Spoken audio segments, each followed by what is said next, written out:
sunnite, voilà, salafi.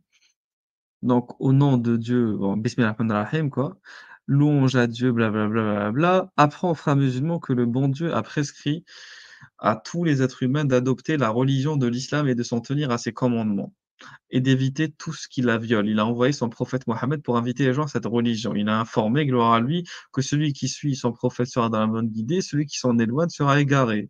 Il nous a mis en garde dans plusieurs versets du Coran contre les causes de l'apostasie et dans toutes sortes d'associations de divinités et de kufr.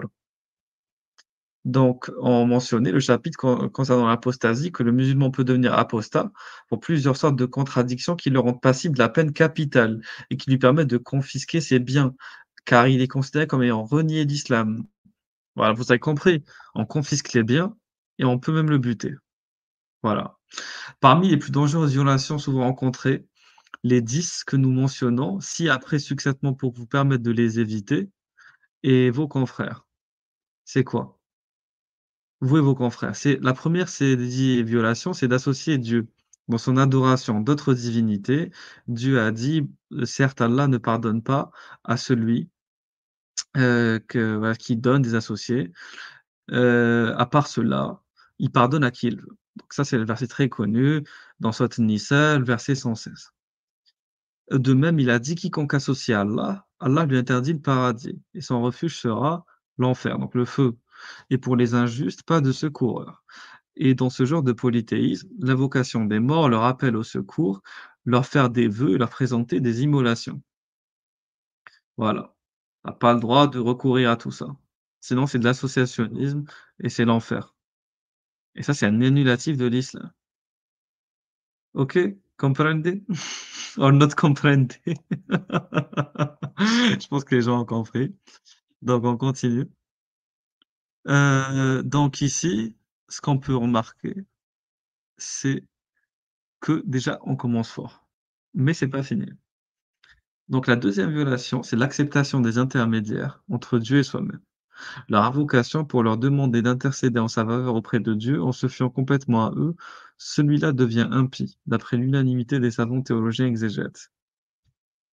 Donc ça, c'est quelque chose de commun également. On continue. Donc la troisième violation, c'est quoi? C'est ne considère pas celui qui ne considère pas les polythéistes comme des impies ou qui doute de leur impiété. Ça, c'est intéressant. Donc là, on passe de, la relation avec Dieu, avec l'associationnisme et tout, à la relation avec les hommes. Là, du coup, c'est un rapport entre êtres humains. Vous comprenez un peu dans quelle, posture on se place ou pas? Donc la troisième violation, c'est celui qui ne considère pas les polythéistes comme impies ou qui doutent de leur impiété ou bien justifie leur croyance. Cela devient lui-même apostat. Par exemple, si tu es un musulman, tu es dans une posture où tu te dis, oui, peut-être les bouddhistes, peut-être les hindouistes, les shintoïstes, les zoroastriens ou autres, dans leurs croyances, ils sont comme ça peut se comprendre, ça peut se justifier, ça veut pas forcément dire qu'ils sont pas croyants. Tu commences à relativiser la croyance des polythéistes, fais de l'impiété, c'est fini, tu deviens apostat. Tac, tac, tu sors. Tac, tac. Il y a pas de pardon ici. Tac, tac, tu sors. Fallait pas. Il faut te repentir, refaire la shahada et cetera. Quand je dis: «Il y a pas de pardon», c'est pas dans le sens où c'est impossible de revenir. Bien sûr que c'est possible de revenir, mais c la faute est faite, en fait. La faute est faite et là, faut se repentir, faut s'excuser auprès d'Allah, faut refaire la shahada et cetera. Faut savoir que quelque part, c'est comme ça ici tu es sorti, donc il faut revenir, faut faire refaire tout le processus. Bon, la quatrième violation, c'est quoi? C'est celui qui croit que la guidée vers le droit chemin d'une autre personne que le prophète Mohammed est plus parfaite que la sienne, ou bien que les jugements et les principes d'autres personnes sont meilleurs que ceux de Mohammed. Comme par exemple ceux qui accordent la préférence aux jugements et aux principes des tarout, les tyrans démoniaques, plutôt qu'à Mohammed.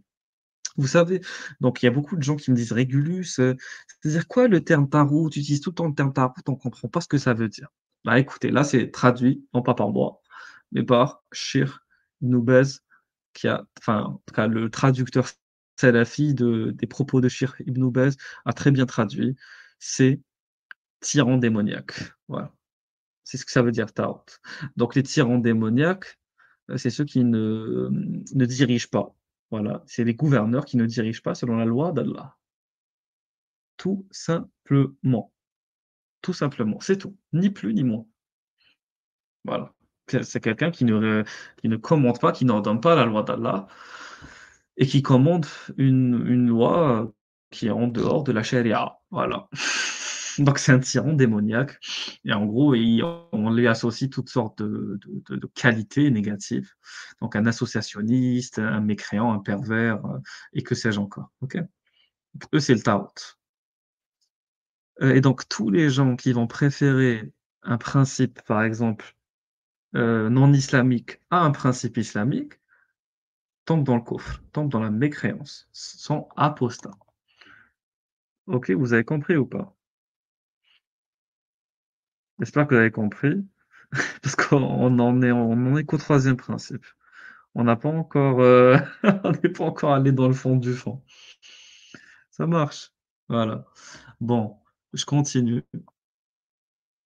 Parce qu'en fait, pour que vous compreniez, pourquoi est-ce qu'on parle de ça?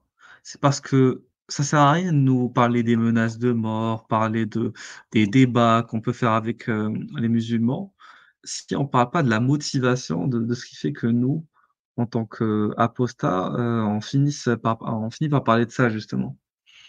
Faut comprendre le pourquoi du comment en fait. OK?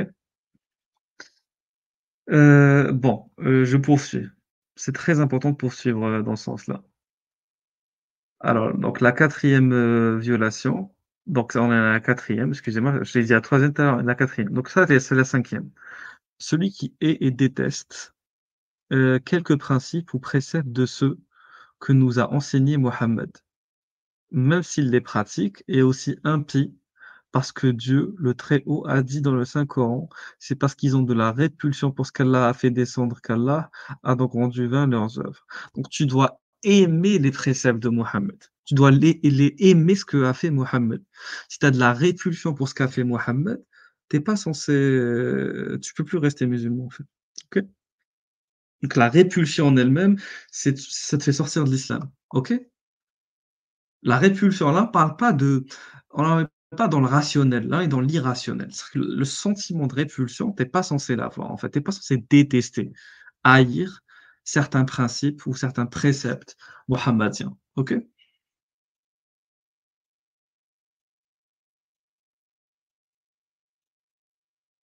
Donc là, attends, juste je veux lire vos commentaires, excusez-moi. Je prends un peu le temps, je vais pas me lancer dans un monologue sans vous lire. Oui, ça vient de commencer. Les gars, vous inquiétez pas, Djilo, va bien, hein. Faut pas non plus commencer à paniquer. C'est juste que moi, je tenais quand même à le soutenir. Voilà, je tiens à le soutenir. Parce que je considère qu'entre apostats, on se soutient pas assez. Et je considère qu'en tout cas à mon niveau, que peut-être certains, sont pas là pour, se faire des amis. Ils ont pas d'amis. Mais tu certaines personnes que j'estime moi personnellement, à mon humble, niveau et si je peux contribuer un peu à, voilà, les saluer, les féliciter, leur faire plaisir en leur témoignant de mon soutien, ben, je veux le faire. Voilà, je tiens à le faire. C'est tout.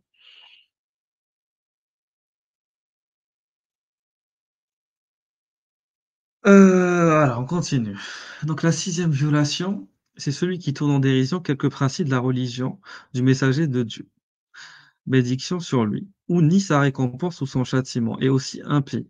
Voici l'évidence divine. Est-ce d'Allah et de ses versets et de son messager que vous moquiez? Ne vous excusez pas, vous avez bel et bien rejeté la foi après avoir mécru. Et ça, c'est dans la sourate Tawbah, sourate 9. Là où il n'y a pas la basmala, il n'y a pas le, le verset du début qui consiste à dire au nom de Dieu, tout miséricordieux, très miséricordieux. Ok. Donc, je répète, la sixième violation, c'est quoi? C'est celui qui tourne en dérision quelques principes de la religion du messager de Dieu, ou celui qui nie la récompense ou le châtiment, l'enfer ou le paradis. Là, c'est fini. Échec et mat. Ça sort aussi. Tu as pas le droit de haïr, de détester ou de considérer un principe, un précepte divin ou prophétique et de considérer qu'une loi, par exemple, de mécréants, comme les principes de la République, sont supérieurs aux principes islamiques, en fait, tout simplement.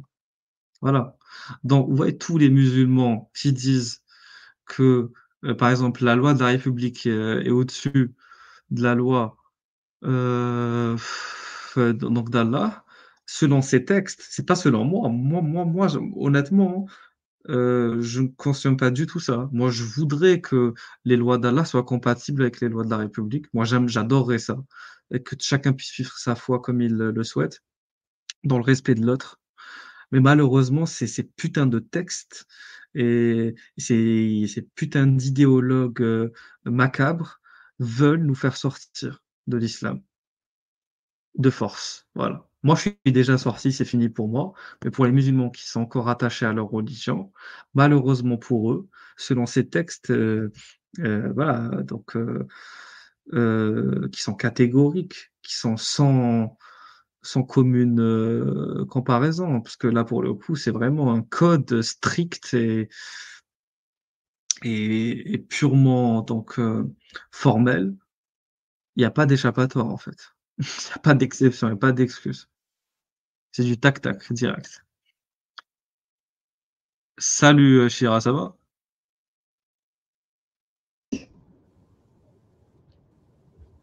Tu m'entends bien? Ouais, j'ai l'impression que t'es dans un rare, t'es dans un tunnel là. Sérieux?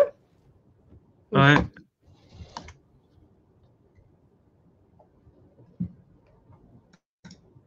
Et là? Oui, oui, je suis là, je t'entends, c'est juste qu'il y a une Non, sorte d'écho non, je veux derrière, dire, et là, le son, il est mauvais encore? on va faire ça, on va faire avec, c'est pas grave, laisse tomber. Attends, je C'est que vais, je je te vais le essayer de le dise. régler en attendant. Non, en fait, il y a comme une sorte de, je sais pas, de vent et une sorte d'arrière son là, de fond, de bruit, tu vois. Un bruit de fond plutôt, voilà. Ouais. Ok, petit test. C'est mieux ou Là, pas? là, c'est mieux, ouais. Bravo. Ok, parfait. Donc, donc, juste là, j'étais en train de lire les annulatifs de l'islam, tu vois. Et juste, je finis ça, puis on passe à ce qui nous intéresse. T'inquiète pas, ça va pas durer longtemps. C'est pas comme la dernière fois, hein. C'est pas le long témoignage de. Ça marche, y a pas de problème. Donc je me suis dit si elle est libre, autant la faire monter, et s'il n'est pas libre, tant pis. J'avais appelé aussi Jean Foiré, il est occupé, donc il n'y a pas de souci, c'est pas grave. Alors, le truc, c'est quoi? C'est que, du coup, je continue. J'en étais où? Ah, c'est bon. Donc, la septième violation, c'est la magie diabolique, dans, entre autres, toute œuvre démoniaque qui essaye de pousser quelqu'un par des moyens maléfiques, soit à haïr sa famille, son prochain ou sa religion. Donc là, on rentre dans la métaphysique, la magie, toutes les conneries habituelles. Soit à aimer ce qu'il déteste et qui peut lui causer du tort. Ok. Continue. Celui qui pratique ces actes ou les approuve est aussi kafir, impie, donc mécréant. Donc voici l'évidence divine. Donc là, il y a le verset qui atteste, mais ce qui n'enseigne rien à personne, qu'il les dit d'abord, nous ne sommes rien qu'une tentation, ne sois pas mécréant. Ensuite, la huitième violation, et là on se dirige vers la fin, le soutien des impies et leur aide contre les musulmans. Et c'est sur ce verset-là, d'ailleurs, qu'il y a beaucoup de militaires musulmans qui travaillent, enfin, en tant que militaires dans des pays mécréants, qui ont refusé d'aller combattre dans des États musulmans. Et c'est là où tu avais un témoignage de certains militaires qui refusaient de combattre sur le sol afghan, parce qu'ils avaient peur de tuer ou même de blesser des musulmans. Et ça se retrouve partout ailleurs. Voilà. Pour ceux qui travaillent aux États-Unis, ceux qui travaillent en Angleterre, et cetera. Ils peuvent pas, il y en a qui refusent d'intervenir sur un sol musulman parce qu'ils ont peur de blesser ou de tuer des musulmans parce que c'est un annulatif de l'islam, en fait. Faut comprendre la logique. C'est pas juste comme ça qu'ils veulent pas le faire.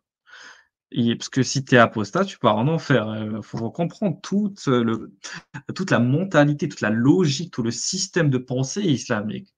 C'est pas gratuit. Les choses ne sont pas gratuitement. Ok?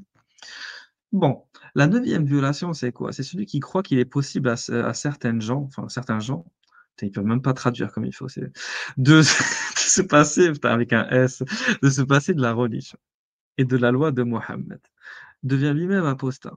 Car Dieu a dit dans le Coran, quiconque désire une religion autre que l'islam ne sera point agréé, il sera dans l'au-delà parmi les perdants.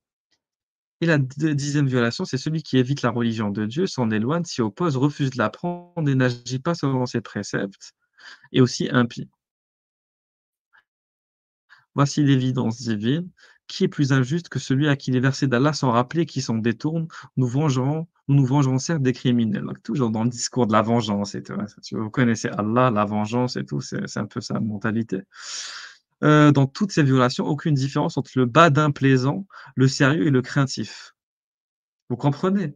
C'est-à-dire qu'il est en train de vous dire que ça soit un mec ou une meuf, craintif, genre pas très, tu sais, ils sont pas belliqueux, véhéments, voilà. Bon. Quelqu'un de sérieux dans sa démarche, de lutte contre Allah, et quelqu'un qui plaisante. Tous les 3, il y a pas de différence. Il y a pas de différence entre les 3. Toutes ces contradictions sont des plus dangereuses et souvent rencontrées dans la vie courante. Il convient à tout musulman de les éviter. Voilà. Donc ils te disent quoi? Ils te disent: «Nous sollicitons la protection de Dieu contre tout ce qui peut causer sa colère, blablabla, sur sa meilleure créature Mohammed, bénédiction sur eux, hein». Fait partie de la quatrième violation, le cas de celui qui croit que voilà, et c'est là où on rentre dans le concret. Et là, on va bientôt finir, on va passer à la vidéo. Ouais, c'est bon, c'est carrément fini. Ouais, c'est bon, c'est fini. C'est dans 2 pages, c'est fini. Donc c'est hyper intéressant parce qu'il donne un exemple concret. Fait partie de la quatrième violation, le cas de celui qui croit que les régimes et les lois établis par les êtres humains valent mieux que la législation de l'islam, comme par exemple, la constitution américaine ou anglaise ou française ou allemande, et cetera. Mieux que la législation de l'islam, ou qui croit que le régime islamique ne convient pas ou peut nullement être mis en application au XXe siècle. Tu en as qui disent que c'est bon, c'est fini, c'est obsolète. Même des musulmans qui le disent. Bah, eux, ils sont dans l'apostasie, en fait. Ou qu'il est la cause principale de la défense des musulmans, ou qu'il est limité à la relation de l'humain ou avec son Seigneur. Donc tous les gens qui veulent pas de charia, ils veulent juste avoir un rapport personnel privé avec, Allah, ils sortent de l'islam selon ces textes. Voilà, en tout cas, selon les textes salafis, sans pouvoir régir les autres affaires de ce bas monde. Donc fait aussi partie de sa quatrième violation, le cas de toute personne qui voit ou croit que l'exécution du jugement divin concernant l'amputation de la main du voleur, la lapidation des adultères, ne convient pas au temps moderne. Donc tous les mecs qui dans les laves, ils mentent et tout, qui sont contre ça, vous aussi vous sautez, vous êtes avec nous, on rentre dans le même camp, OK? De même, ça en fait partie celui qui pense qu'il est possible d'émettre des jugements suivant des législations autres que celles de Dieu dans les affaires, la relation sociale et interdictions morales, même s'il ne croit pas que ces lois sont meilleures que les lois divines.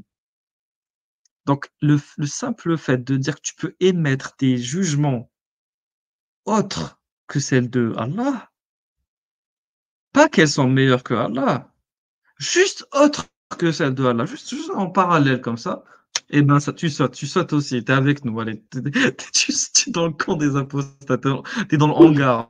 Oh, allez, on te met dans le putain de corbeille. Même s'il ne croit pas que ces lois, écoutez bien, même s'il ne croit pas que ces lois sont meilleures que les lois divines. Car alors il aura permis que ce Dieu a simplement interdit. Voilà. Parce que là, il t'interdit sur une Est-ce qu'on autre loi. Vas-y, cher. est-ce qu'on est Vas-y. d'accord du coup, sur le fait qu'il y a selon cette définition, il y a que des apostats en fait, il y a pas de musulmans? On est d'accord ou pas? Oui, on est d'accord. Je sais pas que le pourcentage final, il est de combien, mais il Mais baisse vraiment, hein, parce que même grandement, hein. si tu n'y crois pas et que tu as pas envie de le faire, bah, finalement, tu vois? C'est un C'est jugement ça, c'est ça. d'intention aussi, tu vois? Enfin même pas d'intention du coup, même pas. Mais Il mais ça n'existe pas en fait, cette définition. S'il y a elle bah, n'existe nulle part, dans aucun pays, je dans je aucune, je sais pas moi comment est-ce qu'ils se débrouillent pour, trouver les musulmans qui restent, suite à toutes, parce qu'il y a un système de filtrage en fait. Il y a une sorte de timing comme ça, qui fait que, il reste plus rien au final. Il y a un filtrage avec très, très avec une valeur qualité très, très élevée. Donc c'est-à-dire que pour sortir à la fin musulman après toutes, ces étapes voilà, de sélection, de tri, je sais pas comment on fait. Honnêtement, je ne sais pas comment on fait. Tu raison. Et celui-là est kafir et apostat, et qui permet une interdiction divine très connue, contrairement certainement dans la religion, comme l'adultère, les boissons alcoolisées, l'usure, ou émet un jugement d'après des lois autres que la loi de Dieu. Et ce, suivant l'accord unanime de tous les fidèles croyants musulmans. Donc il y a un accord unanime. Lui, il te dit, il n'y a pas de divergence sur ça. C'est unanime. Nous sollicitons de Dieu qui nous accorde le blabla habituel. Voilà. Et là, c'est la fin du livre. Donc, c'est pas moi qui écris le livre. C'est pas que c'est Régulus qui a écrit le livre. C'est en arabe, pour ceux qui savent lire, Nawaqid l'Islam, les annulatifs de l'Islam. Donc, Ta'lif, donc, Samahat Sheikh Abdelaziz ibn Abdullah ibn Baz. Donc c'est pas Régulus qui a écrit le livre, c'est Ibn Baz. Et ça a été édité en 1998 dans le, voilà, The Cooperative Office for Call Guidance and Edification of Expatriates in North Riyadh. Donc Riyadh, hein, donc Arabie Saoudite.